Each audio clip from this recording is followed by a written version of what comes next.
출발 새아침.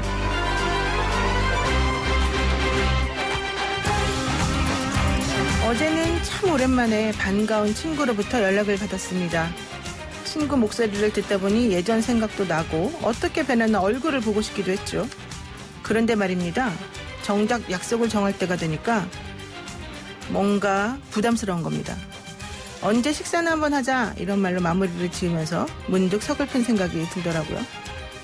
식사 한번 하자는 말은 한때는 가장 많은 사랑을 받았던 무난한 인사말이었지만 이제는 무언가 반갑기는 하지만 그렇다고 일부러 같이 시간을 보낼 정도는 아닌 그저 그렇게 적당한 거리를 유지하고 싶은 사람들끼리 하는 말이라는 걸 깨달았기 때문입니다. 세상을 살면서 외롭고 진정한 인간관계를 맺기가 너무 힘들다면서 호소하는 사람이 많습니다. 하지만 그렇다고 해서 기꺼이 상대방에게 그 시간을 내어주지는 않습니다. 참으로 무책임하고 게으른 우리들이 되어버린 겁니다. 이제 식사 한번 하자는 면피형 멘트 말고 진짜 인간다운 관계를 만들기 위해서 꼭 필요한 진정성 있는 한마디를 연구해야 할 때가 아닌가 싶네요. 따뜻하고 상식적인 보통 사람들이 즐겨 듣는 YTN 라디오 요행의 출발 새 아침 지금부터 시작합니다.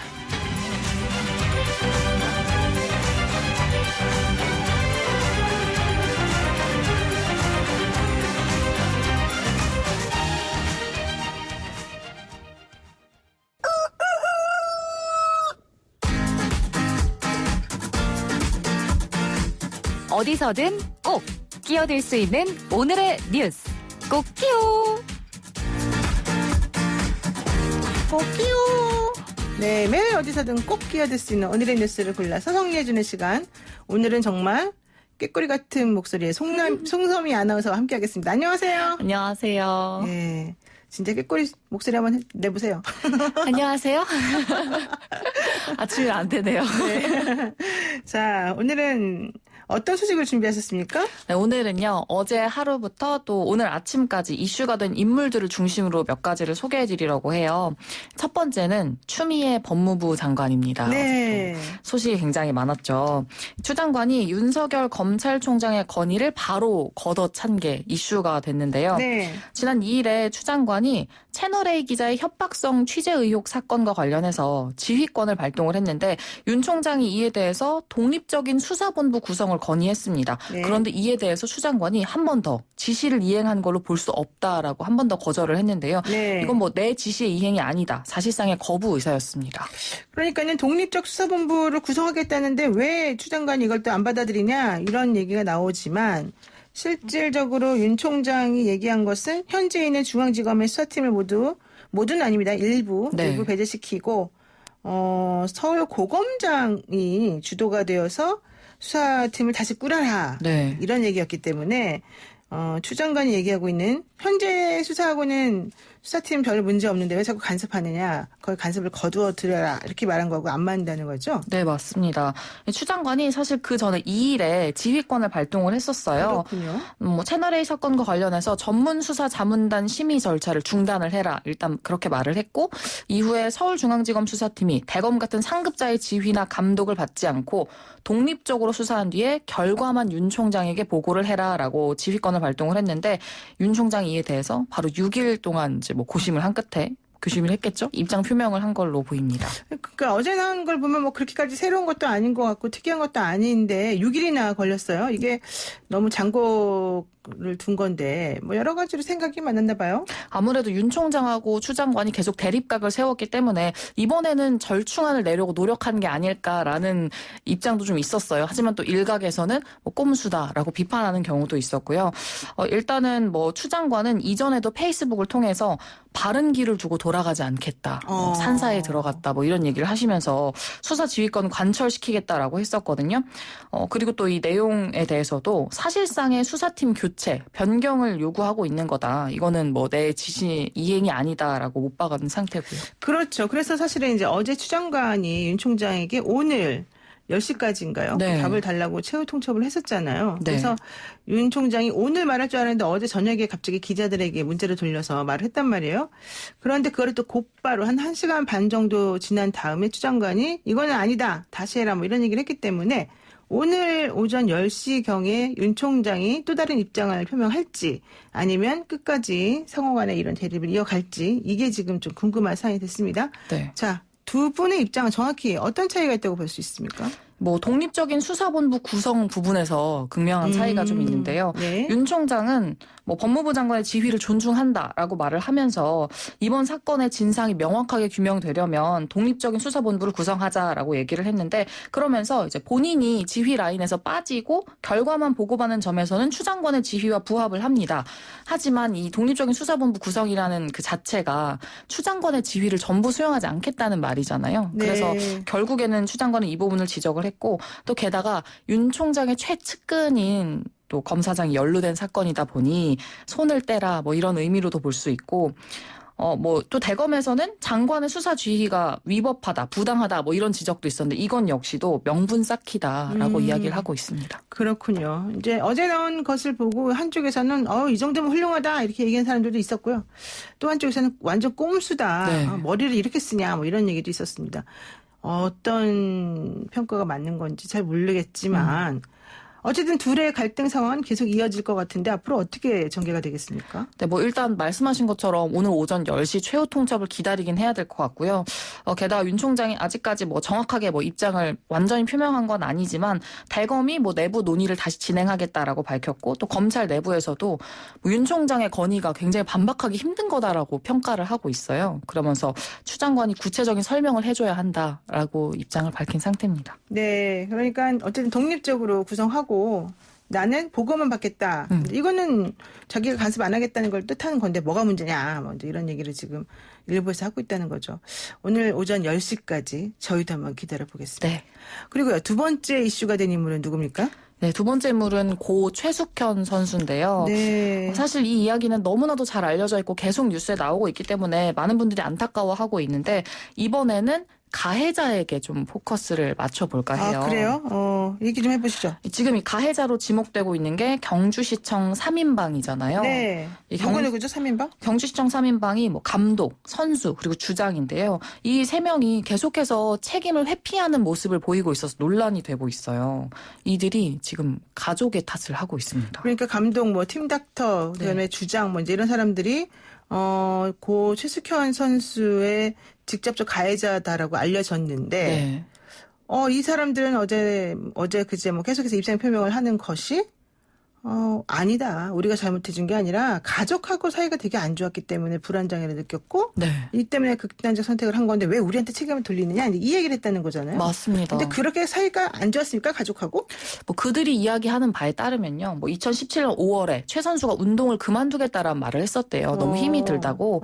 그랬더니 최숙현 선수의 아버지가 억지로 눌러 앉혔고 거기다가 심리적으로 불안해하는 최 선수가 공황장애 증세가 있었는데도 부모가 이를 알고도 모른 척했다고 지적을 했고요. 게다가 뭐 또 다른 이제 주장이죠. 경주시청 장윤정 선수는 2018년에 1년이 지난 후에 최 선수가 운동을 쉴 당시가 부모와의 갈등이 정점이었고 너무 스트레스를 받고 운동이 하기 싫어서 당시에 뭐 수영장, 주유소 이런 데서 아르바이트까지 할 정도였대요. 그러면서 뭐 가족과 거리를 두기도 했었다. 그러니까 자신들의 탓이 아니다라고 책임을 회피하고 있습니다. 근데 이 말은 조금 이상한 것 같아요. 2017년 5월에 최 선수가 너무 힘드니까 운동을 좀 그만두겠다고 했으면 2017년 5월에 힘들었던 그 원인 제공자가 있을 거잖아요. 네. 그 원인 제공자가 일단 가족은 아니었던 거잖아요. 그거는 그 당시에 이 최숙현 선수를 둘러싼 운동 환경, 뭐 특히 이제 요즘 말하는 여러 가지 것들이었겠죠. 네. 자, 그러니까는 그렇게 아이가 못하겠다라고 이제 하니까 가족 입장에서는 네가 지금까지 한 게 이거밖에 없는데 이제 와서 그만두면 안 된다라고 했을 것이고 그래서 서로 간에 좀 갈등이 있었겠죠. 근데 그런 갈등이 있었다고 해서 이런 극단적 선택을 할 것 같지는 않단 말이죠. 그래서 이런 가해자 3인방이 주장하고 있는 내용은 책임 회피, 본인들의 책임을 회피하려고 그렇죠. 하는 그런 게 아닌가 생각이 드는데 체육회도 그렇고 검찰도 그렇고 사실은 최숙현 선수가 사망에 이르기 전에 조사를 많이 했잖아요. 네. 그러다 보니까는 아마 관련해서 이들의 주장이 담긴 진술이나 증거 같은 게 나왔나 봐요? 네, 이번에 뭐 장윤정 선수가 증거를 하나 제출을 했는데요. 최근 기자회견에서 한 후배 선수가 장윤정 선수가 처벌 1순위다라는 말을 했어요. 그러니까 그만큼 뭐 최숙현 선수를 많이 괴롭혔다는 뜻이겠죠. 그렇군요. 그랬더니 장윤정 선수가 자신을 이제 가해자로 지목한 그 후배 선수가 자신에게 직접 쓴 손편지를 증거로 제출을 했어요. 근데 네. 그 손편지 내용이 조금 또 의외였습니다. 그 네. 내용이 뭐 태어나서 제일 잘한 게 언니를 만난 거다. 그 언니는 이제 가해자인 장윤정 선수죠. 언니 덕에 좋은 선생님도 만났고 다시 태어나도 언니 후배로 태어날 거다라는 얘기였는데요. 결국에는 뭐 최 선수의 죽음의 탓을 자신에게 돌린 후배의 말을 정면으로 반박한 내용이었습니다. 그러면 저는 좀 이런 의미 듭니다. 그 후배 선수가 장윤정 선수가 처벌 1순위다라는 말을 한 게 최근일 거잖아요. 네. 그리고 그 후배 선수가 장윤정 선수에게 편지를 써준 거는 언제일까요? 그러니까. 타임을 조금 살펴봐야 되지 않습니까? 이후에 좀 달라졌을 수도 있는데. 그렇죠. 그러니까 오로지 그 편지 하나만 가지고 아니다, 거짓말이다, 후배가 거짓말하는 거다 이렇게 말하기는 좀 곤란한 것 같아요. 하여튼간 진실이 묻혀지지만 않았으면 좋겠다. 네. 그 생각을 해봅니다. 자, 그리고 마지막 인물 이야기를 한번 해볼까요? 네, 마지막 인물은 김지은 씨입니다. 김지은 씨야? 우리가 아는 그 김지은 씨 말입니까? 네, 맞습니다. 지난 3월에 김지은 씨가 김지은입니다라는 책을 냈는데요. 그 책이 그제 정치사회 분야 베스트셀러 1위를 기록을 했어요. 1위요? 네. 뭐 정치사회 분야긴 하지만 뭐 문고들 말에 따르면 지금까지 기록 중 가장 높은 기록이었대요.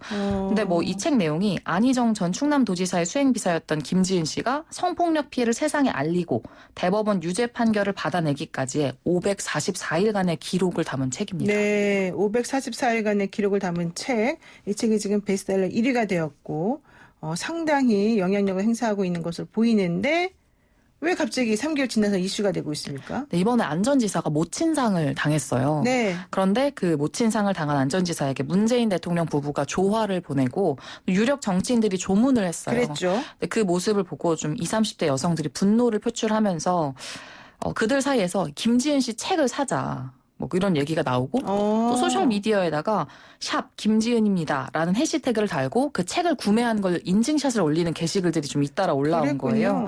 그러면서 그런 인증샷, 왜 우리나라의 좀 챌린지 인증샷 유행이잖아요. 네네.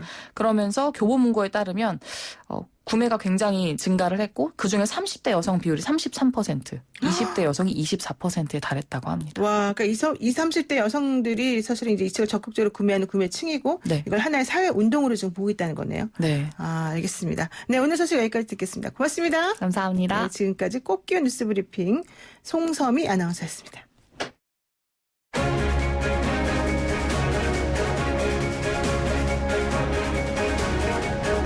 슬기로운 아침을 여는 출근길 시사라디오 노영희의 출발 새 아침과 함께하고 계십니다.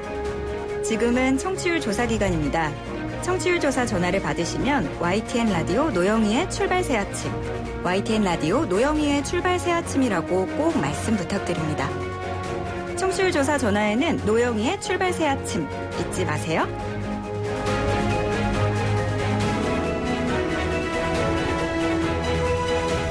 뉴스브리핑 끝나면서요. 코로나19 감염병 자가격리자 생활수칙 안내사항 먼저 알려드리겠습니다. 최근 자가격리 대상자 및 가족, 동거인의 생활수칙 위반에 따른 가족 내 2차 감염 사례가 증가하고 있습니다. 자가격리자의 가족 및 동거인께서는 격리 기간 중에 자가격리자와 분리된 공간에서 생활하시고 특히 자가격리자께서는 가족을 포함한 타인과의 접촉을 제한해 주십시오. 손길이 닿는 표면은 매일 소독하고 거주 공간은 자주 환기시켜 주시고요. 생활용품은 구분해서 사용하는 등 생활수칙을 철저히 준수해 주시기 바랍니다. 또한 자가격리자의 동거인의 경우에는요. 자가격리에서 해제될 때까지 외출, 모임 및 다중시설 이용을 자제해달라는 권고입니다. 아울러 37.5도 이상의 발열, 기침 등의 증세가 나타나면 즉시 알려주시기 바랍니다. 이상 중앙재난안전대책본부에서 알려드렸습니다. 아침을 시작하는 슬기로운 방법. 오늘 내게 이로운 뉴스. 노영희의 출발 새 아침. 슬기로운 인터뷰. 추미애 법무부 장관의 답을 달라는 강한 메시지에 대해서 어제 드디어 윤석열 검찰총장이 답을 했습니다. 독립된 수사본부를 구성하겠다. 자신은 지휘 라인에서 빠지겠다. 이런 내용이었죠. 하지만 추미애 장관은 이를 즉각 거부했습니다. 다시 시계는 돌아가서 오늘 오전 10시까지 윤석열 검찰총장이 추미애 장관에게 답을 내놔야 하는데 검언유착 의혹 사건 수사의 방향 어떻게 정리될 것인지 김남국 더불어민주당 의원과 연결해서 자세한 얘기 나눠보겠습니다. 의원님 안녕하세요. 네, 안녕하세요. 안산 단원을의 김남국입니다. 네, 요즘은 정말 활동 많이 하시던데 어떠십니까? 네, 밤잠 줄여가면서 열심히 하고 있습니다. 네. 그렇군요. 아무래도 초선 의원이니까 정말 각오가 남다르실 것 같은데요. 법조인으로서 이 주제가 사실은 가장 민감하게 생각이 되지 않을까 싶습니다. 어제 윤석열 검찰총장이 추미애 장관의 지위를 존중한다면서 본인의 지휘권을 제외한 독립적 수사본부를 구성하도록 하겠다 이렇게 말했어요. 그런데 추미애 장관이 이건 내가 지시한 거랑 다르다 이러면서 이 절충안을 거절했단 말이죠. 이거 어떻게 보셨습니까? 네, 사실 이게 간단한 문제이거든요. 처음에 추미애 장관이 수사 지휘를 한 내용이 서울중앙지검이 지금 독립해서 수사를 잘 하고 있기 때문에 서울중앙지검의 수사를 독립적으로 보장하라. 그리고 그 수사의 결과를 총장에게 보장하라라는 이런 지시를 내렸거든요. 그렇다라고 한다면 윤석열 총장이 사실 이 법무부 장관의 지시를 그대로 따르면 되는데 거기에 대해서 일주일간 검사장 회의를 했다라고 이야기를 하면서 계속해서 오랫동안 이 지휘를 따르지 않는 모양새를 보이면서 결국 일주일이 지난 뒤에 법무부 장관이 한 지시를 뒤집어서 다른 또 다른 어떤 역제안을 하는 이 모양새 자체가 국민들한테는 너무나 과도하게 측근을 감싸는 것 아니냐.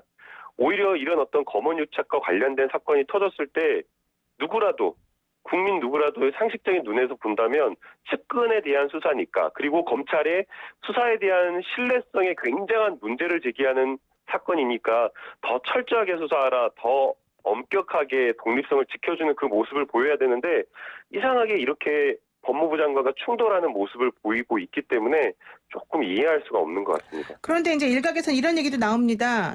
윤 총장이 지금 현재 진행하고 있는 중앙지검 수사팀을 모두 빼라고 한 게 아니라 그분들을 포함해서 문제가 되고 있는 여러 가지 요소를 없애기 위해서 서울 고검장을 중심으로 새로운 팀을 구성하라는 거기 때문에 이걸 무조건적으로 지시 이행을 안 한 거다라고 보기는 어렵지 않느냐. 지금 총장이 할 수 있는 한에서 다 절충안에 포함된 거 아니냐 이런 얘기 나오거든요. 이건 어떻습니까?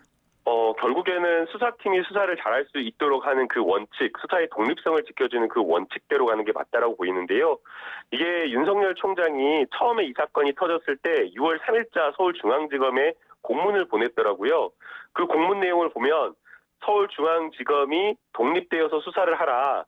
그리고 본인은 이 사건에 대해서 개입하지 않겠다라고 했었거든요. 네. 그래서 대검 부장회의에서 결정하는 대로 따르겠다. 그 수사지에 따라라라고 해놓고선 지금 한 달이 지나서 이 서울중앙지검에서 열심히 수사해가지고 기소할 의견으로 기소가 가능하다는 취지로 지금 방향이 가니까 네. 이 수사의 방향을 지금 틀려고 굉장히 지금 무리하게 억지로 이렇게 하는 것 아니냐라는 그런 비판을 받을 수밖에 없다고 보이고요.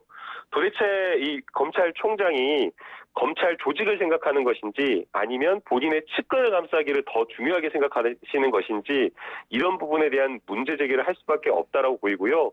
검찰총장이라고 한다면 제일 중요한 역할이 수사팀의 수사의 독립을 지켜주는 거라고 저는 생각합니다. 그런데 지금 윤석열 총장의 모습을 보면 수사팀의 수사 독립이 아니라 수사를 방해하고 있는 그 모습을 보이고 있고요. 오히려 수사를 방해하면서 측근 감싸기 하는 것 아니냐 이런 비판 받을 수밖에 없다라고 저는 생각됩니다. 그러니까 처음에 윤 총장도 중앙지검의 현재 수사팀에게 독립적으로 알아서 잘해라라고 해놓고는 수사 결과가 이제 마음에 안 드는 쪽으로 나오니까는 갑자기 방향을 틀었다. 그래서 그 수사하는 것을 이리저리 여러 가지 명목으로 방해하는 것이다. 지금 이렇게 보시네요. 네, 지금 그렇게 보고 있고요. 지금 여의도에서 도는 이야기는요. 네. 얼마 전에 윤석열 총장이 그 대통령 지지율 3위까지 지금 올라왔었잖아요. 그랬죠. 그래서 지금 대통령 출마하려고 계속해서 법무부 장관과 각을 세우고 충돌하는 이런 정치적 모양새를 띠는 것 아니냐. 이런 이야기까지 돌고 있는 상황입니다. 윤석열 총장이 그런 어떤 정치적 오해를 받지 않으려면 오히려 그 추미애 장관이 지시한 그 지시에 적합하게 따르는 게 저는 굉장히 중요하다고 보이고요. 특히나 이 재판 업무라든가 수사 업무라든가 이런 부분에 있어서 정치적 오해를 불러일으키는 건 매우 위험하다고 저는 생각됩니다. 그러니까 윤 총장이 현재 검찰총장이라고 하는 공직에 있으면서도 이 반역 반여권 세력들과 연결해서 혹은 뭐 본인이 좀 큰 뜻을 품고서 오히려 스토리 만들기에 지금 열중하고 있다 이렇게 지금 보는 입장들이 많다는 그런 거예요. 지금 오해를 충분히 받을 만하다고 저는 생각됩니다. 아, 그래요. 자, 그러면 어쨌든 어제 추장관은 결과적으로는 윤 총장에게 꼼수 부리지 말고 제대로 하세요 이렇게 또 말한 거나 마찬가지인데요. 오늘 오전 10시까지 윤 총장이 그럼 답을 내놓을까요? 10시까지 답을 내놓아야라고 생각이 들고요. 답은 정해졌다라고 생각이 됩니다. 그래요? 뭡니까? 어떻게 정해졌습니까? 네, 추미애 장관이 검찰청법 8조에 따라서 윤석열 총장에 대해서 수사 지휘한 거는 수사의 독립성을 보장하라라는 것이거든요. 네. 지극히 상식적인 주장이기 때문에 여기에 윤석열 총장이 따르는 게 맞다라고 보이고요. 더 이상 이런 문제 가지고 억지로 막 법무부 장관과 충돌하는 이런 모양새를 보이는 것 자체가 국민들에 대한 도리가 저는 아니라고 생각이 듭니다. 그렇군요. 그리고 또 추 장관은 어제 법무부 입장 표명과 관련해서 지금 현재 중앙지검 수사팀은 수사 잘하고 있다. 건드리지 말아라. 이제 이런 취지로 말을 하기도 했습니다. 그런데 이 얘기는 또 이렇게 나옵니다. 현재 중앙지검의 수사팀이 확보한 녹음 파일이 소위 악마의 편집으로 이루어져 있기 때문에 실제로는 검언유착이나 한동훈 검사장과의 그런 그 안 좋은 방향으로의 취재 과정이 담겨져 있지 않은데 그런 것들은 빼놓고 마치 문제가 있는 것처럼 자꾸 언론 플레이를 이 수사팀에서 하려고 한다. 그러니까 이 문제가 발생한 거다. 이렇게 보는 입장들이 있거든요. 이건 어떻게 보세요?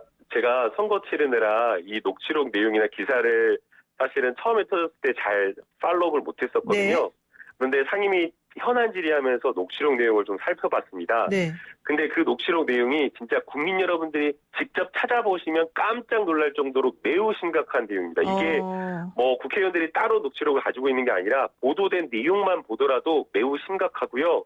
그래서 이 해당 내용을 녹취록 내용을 보게 되면 네. 이거는 정말 법학을 배우지 않는 그냥 중고등학생들이라고 하더라도 이거는 강요 미수, 협박 미수에 해당된다라고 충분히 판단할 수가 있습니다. 어떻게 그렇다라고 한다면 이 해당 내용에 더 나아가서 추가대로 수사를 통해서 확인해야 될 쟁점은 과연 정말 검찰이 연루가 되어 있는지 검찰과 공모해서 했는지 여부이거든요. 그런데 이 부분에 대해서 수사도 해보지 않고 피의자도 소환해보지 않고 이것을 수사를 덮으려고 하거나 전문 수사 자문단을 꾸려가지고 수사 여부, 기소 여부를 판단하겠다. 말이 안 되는 거잖아요.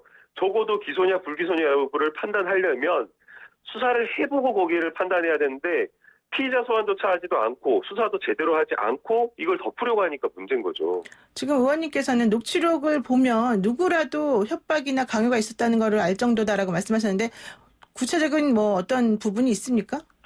수감되어 있는 분이 징역 14년 6월을 선고받았어요. 네. 그런데 이 채널A 기자라는 사람이 그 수감자한테 편지라든가 찾아가서 이런 이야기를 해요. 언제 나오냐, 75살에 나오냐, 80살에 나오냐, 추가 기소하거나 검찰이 추가 기소하거나 이렇게 되면 80살 넘어서 언제 나올지 모르겠다. 그리고 또 가족을 운운하면서 가족은 지켜야 되지 않느냐 이렇게 이야기를 합니다. 그러면 그 수감자 입장에서 어떤 생각을 하게 될까요? 그런 것들을 보면 명백한데도 검찰에서는 오히려 윤 총장은 쓸데없이 수사 자문단 소집을 받아들이기도 하고 여러 가지로 수사팀을 교체하려는 움직임이 보인다. 이건 매우 네. 그리고 이게 특히나 그냥 그 채널A 기자 취재 윤리만의 문제가 아니라 네. 거기에 검찰이 유착되어 있다라는 지금 의심을 받고 있잖아요. 네. 그러면 이거는 검언 유착, 표적 수사, 강압 수사, 그리고 만들어내기 수사이기 때문에 검찰로서는 굉장히 민감하게 오히려 이 사안을 더 철저하게 수사를 해야 되는데 그렇게 하지 않고 있어요. 법리적으로 이게 죄가 되는지 안 되는지 따져본다? 아니 그것도 수사를 해보고 따져봐야지 피의자 소환조차 하지 않고 그걸 어떻게 따져봅니까? 네, 그렇군요. 그러니까 아직 한동훈 검사장은 피의자 소환에 응하지도 않고 있죠, 사실은. 아직도 조사를 받지 않고 있는 것으로 알고 있습니다. 그렇군요. 자, 그래서 이제 통합당에서 이런 여러 가지 얘기가 나오니까 법사위를 열어서 윤 총장을 불러서 한번 물어보자 이렇게 했단 말이에요. 그러니까 백혈연 민주당 의원이 이 건으로 법사위 개최하는 거는 아니다 이러면서 막았어요. 자, 제가 봤을 때 그냥 불러가지고 속 시원하게 대답을 들어보면 되지 않을까 싶은데 이거를 왜 안 된다고 백혜련 의원이 막았습니까? 지금 이제 미래통합당 입장에서는 윤석열 총장을 국회에 불러서 이것을 정치적 사안으로 만들고 그렇게 논란을 키우고 싶은 것으로 보이는데요. 네. 정치적 논쟁을 미래통합당 입장에서는 할 수 있다라고 생각이 됩니다. 그러나 이것은 정쟁의 거리로 삼을 것이 아니라 수사의 거리로 먼저 제대로 된 수사, 철저한 수사를 하게 만드는 게 중요하다고 생각이 되고요. 그렇기 때문에 이 본질적인 어떤 사안 자체가 수사할 사안이기 때문에 수사도 되지 않은 사안을 불러다가 검찰총장을 불러서 이야기 듣는 건 맞지가 않고요.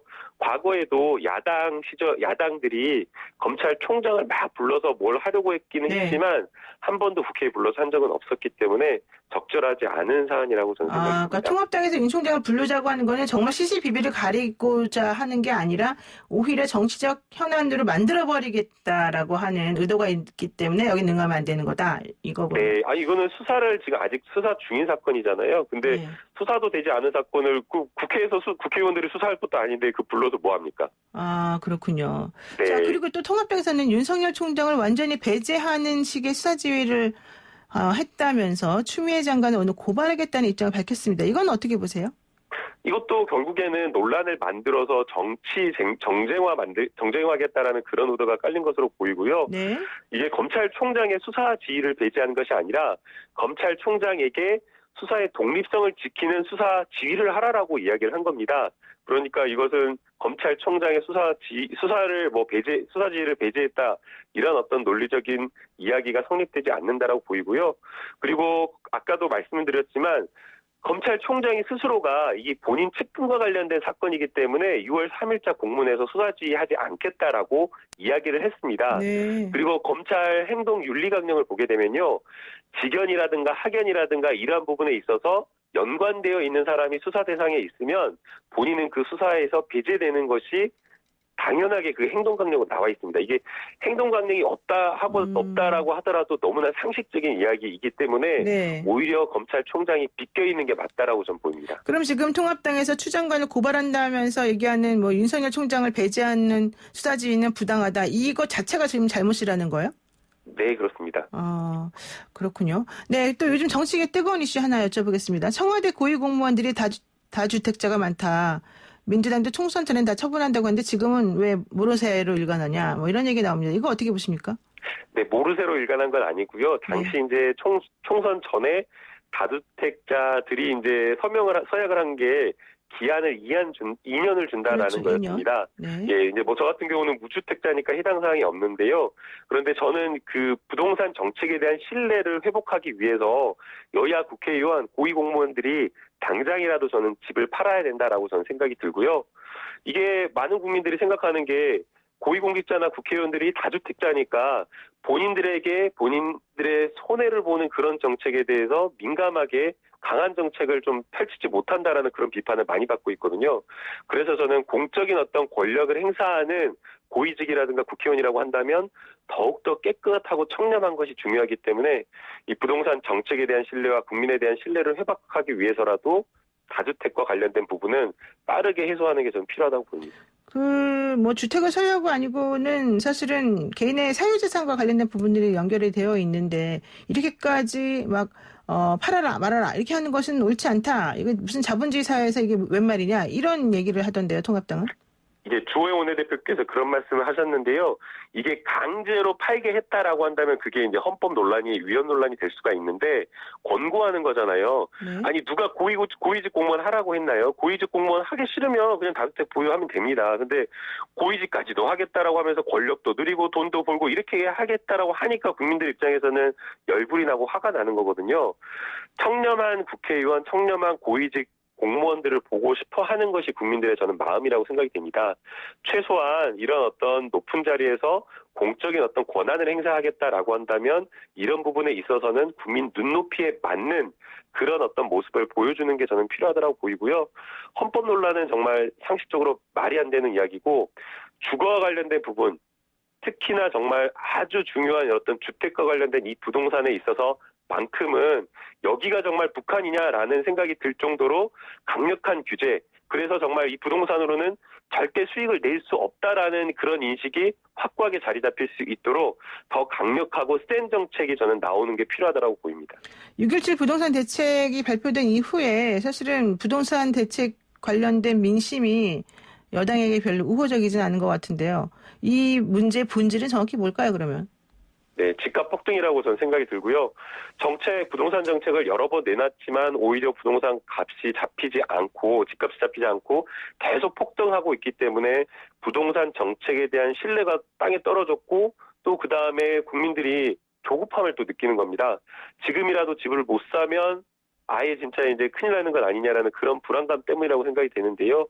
장기적인 어떤 그 부동산 정책을 보고 공급을 확대하는 정책, 그리고 규제를 통해서 투기 수요를 억제하는 그런 정책들이 함께 따라가야 한다고 봅니다.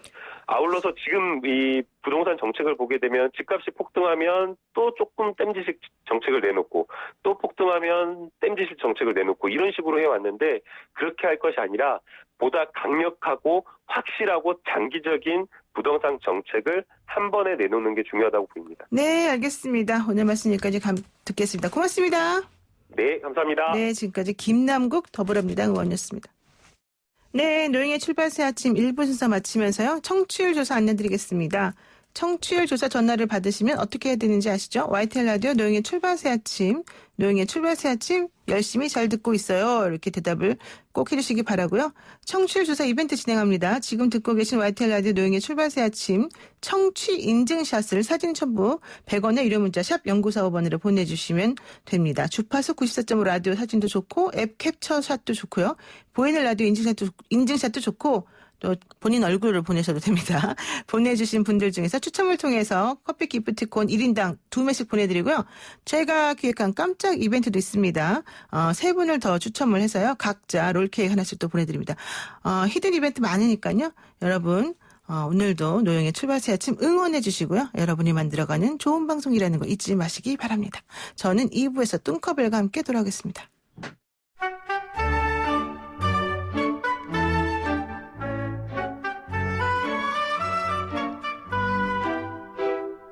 네, 이번 주 우리 사회는 어떤 이슈에 반응을 하고 어떤 이슈에 열광을 했을까요? 우리 사회 여론을 알기 쉽게 분석해주는 분입니다. 출발 새 아침의 여론 택배 요정 뚱커벨 인사이트 K 배종찬 연구소장 모셨습니다. 소장님 안녕하세요. 안녕하십니까, 뚱커벨입니다. 혹시 느끼셨어요? 좀 예민할지 모르겠는데 제가 여론 택배 요정 뭐뭐뭐 이렇게 말할 때 좀 네. 아까 톤이 달라집니다. 한번 해보실래요? 뚱커벨? 제가 강조합니다. 출발 새 아침의 여론 택배 요정 뚱커벨 이렇게 앞에 뚱에다가 관점을 두는데요. 그러니까 이게 네. 상당히 또 친근하게 들리시나 봐요. 저는 그런 되게 좋아해요. 그래서 좀 그런 뚱커벨을 좋아하시더라고요. 그런 스타일을 좋아했습니다. 뚱벌리, 뚱커벨. 알겠습니다. 자, 그런데 어쨌든 소장님이 이제 그 여론의 향방, 여론의 추세 이런 거에 전문이다 보니까 네. 여쭤보지 않을 수가 없습니다. 대통령 지지율이 살짝 흔들렸다. 결과적으로 40%대로 내려왔다. 이게 이제 지난 목요일 오후 늦게 나온 이제 그 여론 결과였는데요. 그러면서 코로나19로 인해서 뭐 재난안전지원금 지급한 것도 다 끝나니까 이제 긍정평가와 부정평가가 비슷해진 거 아니냐 이런 얘기 하더라고요. 맞습니까? 기본적으로는 문재인 대통령이 임기 4년 차, 또 4년 차, 5년 차에는 지지율은 뭐 급속도로 내려가는 경우도 과거에 있기는 했지만 뭐 역대 대통령 중에는 문재인 대통령은 임기 후반기임에도 불구하고 아주 높은 지지율이거든요. 근데 그렇지. 참 49점 몇 %였죠. 지지율이 네. 어려워요. 왜냐하면 맞아요. 어떤 이슈가 어떻게 급속도로 국민들에게 영향을 줄지. 그래서 한 가지 청취자분들께 조금 양해를 구하면 목요일 날 제가 YTN의 여론조사를 통해서 분석을 해드리고 난 다음에 다른 또 언론사의 결과가 또 목요일 날 나오거든요. 그렇죠. 그러다 보면 좀 업데이트된 내용이 조금 차이가 있을 수는 있는데 추세를 좀 봐주시면 좋겠다. 그래서 최대한 저도 가장 최근의 여론조사를 가지고 설명드릴 텐데 지금 대통령 지지율이 그래서 40%대로 내려왔습니다. 이게 이제 같은 조사 기간에 이 15주 만에 다시 40%대로 내려온 것이거든요. 그러니까 이제 가장 큰 영향은 무엇이었느냐. 그 이전에 설명을 들었던 것은 북한 이슈 있었고 네. 6월 중순에 그 이후에는 20대들에게 영향을 줬던 것이 인국공, 인천국제공항공사 그렇죠. 논란이었는데 이 부동산 이슈는 그런 것 같아요. 그러니까 발표되고 난 직후에는 사람들이 그 당시에 또 북한 이슈도 있었고 6월 16일 이 개성의 남북 연락사무소가 폭파됐는데 17일 날 또 부동산 대책이 발표됐거든요. 그랬군요. 또 부동산 대책이라는 게 간단하지는 않습니다. 또 자기에게 어떤 영향을 주는지는 당장에 주는 영향도 있지만 정말 집 사고 싶은데 못 사는 거 아니냐. 또 네. 대출은 안 되면 난 전세는 어떻게 해. 그렇죠. 이러다 보니까 심리적으로 또 이 부동산도 경제 아니겠습니까? 그래서 영향을 받게 되는데 이번 조사는 리얼미터가 YTN 의뢰로 지난 6월 29일부터 7월 3일까지 실시한 조사이고 전국 2,511명 무선전화 면접 및 유무선 RDD 자동응답 조사이고 표본오차 95% 신뢰 수준 플러스 마이너스 2.0%포인트 응답률 4.1% 자세한 사항은 중앙선거론조사 심의위원회 홈페이지에서 확인 가능합니다. 문재인 대통령 국정수행을 어떻게 평가하는지 물어본 결과 잘하고 있다는 긍정평가 49.8%, 사실 50%죠. 이 잘 못하고 있다는 부정평가는 45.5%, 그러니까 15주 만에 긍정 지지율이 같은 조사기관 결과에서 40%로 내려왔습니다. 그러니까 오늘 발표되는 다른 언론사의 결과에서는 조금 차이가 있을 수도 있어요. 더 내려갈 수도 있고 올라갈 수도 있는데 여기서 우리가 이 좀 포인트를 볼 부분은 무엇이 영향을 미쳤나? 역시 부동산. 부동산이라고 할 수밖에 없는 결과로 보입니다. 그러니까는 이제 목요일 날 오후 정도에 사실 이제 엠바고로 해서 구전에 조금 나오기도 합니다만은 네. 이제 새로운 그 여론조사 결과가 나오는데 우리는 이제 아침 방송이다 보니까 그 전에 거를 추세와 관련해서 분석을 해드릴 수밖에 없고 우리 거를 들으신 다음에 나중에 나오는 거를 같이 연결해서 들으셔야지 정확한 분석이 된다. 이렇게 볼 수가 있습니다, 네. 여러분. 그러니까 전체 추세를 좀 봐주시면 네, 좋겠다는 그렇죠. 자, 그리고 현재 말씀드립니다. 지난번에 나온 여론조사도 49.몇 %대였기 때문에 사실 이 집권 4년차 맞나요? 3년차인가? 임기 4년 차죠. 임기 4년 차죠. 예. 4년 차에 엄청나게 높은 그런 퍼센테이지다라고 이제 볼 수는 있지만 어쨌든 그 전에 이제 높았던 것이 계속 떨어지는 추세이기 네. 때문에 그 부분에 대한 설명이 있었던 겁니다. 자, 그래서 어쨌든 국정수행평가, 대통령 국정수행평가에 가장 큰 영향을 준 것은 부동산 정책이었다라고 이제 보는 건데요. 관련해서 어떤 얘기를 할 수 있을까요? 그러니까 부동산 정책으로 보는 이유는 실제 이 부동산에 대해서 상당히 반응이 민감하게 나타나고 있다. 네. 특히 이제 그 이전의 이슈들을 보면은 뭐 진보면 진보, 보수면 보수 이렇게 나눌 수가 있었는데 네. 지금은 이념과 상관없이 그러니까 지역 초월, 세대 초월해서 아주 예민하게 반응을 하고 있거든요. 네. 그게 이 부동산 정책이 상당히 여론에 지금 가장 큰 영향을 주고 있다라고 우리가 분석할 수밖에 없는 현상인데 또 하나 이제 우리가 눈여겨봐야 되는 부분은 부동산이라는 게 사실 해법이 당장 나오는 건 아니지 않습니까? 그렇죠. 그러다 보니까 후속 보완책에 대해서도 여론은 지금 이 정부에 또 이 여당이 지금 주로 주도하고 있는 후속 보완책에 대해서 큰 신뢰를 주고 있지 못하라는 것. 신뢰가 조금 없다. 그렇죠. 이게 네. 사실 중요한데 사실 투기를 건절하겠다고 하는 것 또 공급을 확대하겠다라고 하는 문재인 대통령의 방향, 부동산 정책 방향 이걸 싫어할 사람은 없을 겁니다. 그런데 이제 당장 이것이 나에게 어떤 영향을 주느냐 또는 30대, 20대는 이제 집을 장만해야 되는데 내가 원 서울 어떤 곳 또는 수도권 어떤 곳에 집을 못 사는 거 아닌가 이런 심리적인 영향도 다분히 이제 포함이 되어 있는데 결과적으로는 이제 후속 조치에 대해서 물론 최근에 나온 후속 조치까지 포함이 된 건 아닙니다. 그래서 항상 여론조사는 그 시점이 언제인지를 참고해서 들어주시면 좋겠는데 정부의 6.17 부동산 후속 조치에 대한 국민 여론도 긍정보다는 부정 여론이 더 높았습니다. 그만큼 부동산 정책이 영향을 받고 있다는 것이죠. 네. 리얼미터가 YTN의 의뢰를 받아서 지난 3일 실시한 조사이고 전국 500명 유무선 자동응답 조사이고 표본오차 95% 신뢰 수준 플러스 마이너스 4.4%포인트 응답률 5.6% 자세한 사항은 조사기관의 홈페이지에서 확인 가능한데요. 이 문재인 대통령의 다주택자 세부담 강화 또 공급 확대 등 후속 대책 마련에 대해서 효과가 있을 것인지 없을 것인지 물어봤습니다.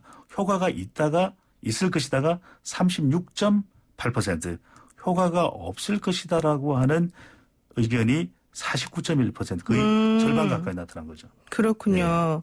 사실 이제 의식주 중에 우리 인간의 기본은 의식주다라고 얘기를 하니까 주거라고 하는 건 아주 기본적인 기초적인 거여서 누구에게라도 이게 제공이 돼야 되잖아요. 그렇죠. 그러다 보니까 이게 토지 공개념하고 연결이 될 수밖에 없는 건데 근데 그걸로 돈을 벌거나 뭔가 부당하게 이득을 취하는 것 같이 보이면 사실은 옳지 않아요.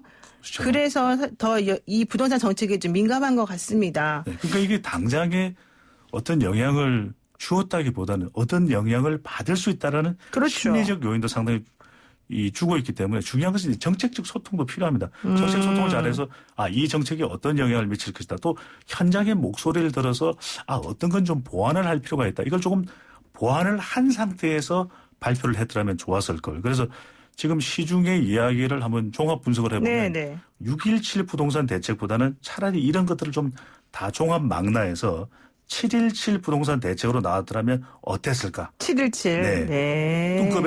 뚱커벨의 생각입니다. 그렇군요. 뚱커벨을 빨리 어디 그쪽으로 좀 보냈으면 좋겠습니다.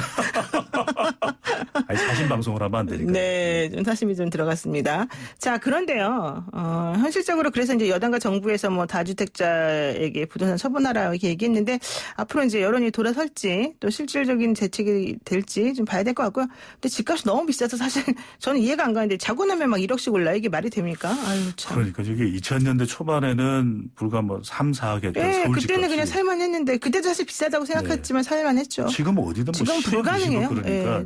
젊은 세대들은 그런 현상 자체에 대한 불만도 여론으로 나타났다고 볼 수가 있는 것이죠. 그렇죠. 근데 또 대출이 안 되니까 그분들은 대출로라도 뭔가 좀 살 수밖에 없는 건데 돈은 막아놓고 돈 있는 사람들은 알아서 하라 그러고 참 불공평하다는 생각 안 할 수가 없는 것 그래서 같습니다. 우리 코너를 통해서도 설명드렸지만 영끌이라고 해서 30대의 경우에는 마포, 용산, 성동, 마용성이라고 하지 않습니까? 네. 이게 이른바 갭 투자를 했는데 많은 대출을 얻어서 30대들이 부동산 시장이 어떻게 되는가 네. 이런 우려도 여론으로 반영될 수밖에 없는 것이죠. 그렇군요. 네, 그리고 추미애 법무장관하고 윤석열 총장 얘기 안 할 수가 없습니다.